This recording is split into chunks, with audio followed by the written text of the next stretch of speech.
மகளிர் உரிமை தொகைக்கு விண்ணப்பித்து அனைத்து மகளிருக்கும் மாதம் 1000 ரூபாயை வரும் மார்ச் முதல் வழங்க தமிழக அரசு முடிவு செய்துள்ளது.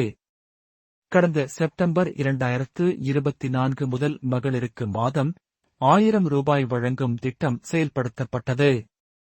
இதற்காக 2 கோடி ரேஷன் கார்டுதாரர்களின் வீடுகளில் விண்ணப்பங்கள் வழங்கப்பட்டன.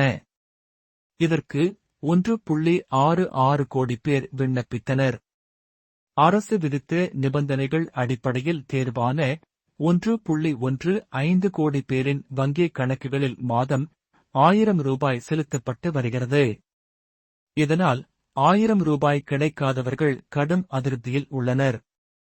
அவர்களிடம் அரசுக்கு கடும் நிதி நெருக்கடி உள்ளது. அதனால்தான் அனைவருக்கும் உரிமை தொகை வழங்க முடியவில்லை.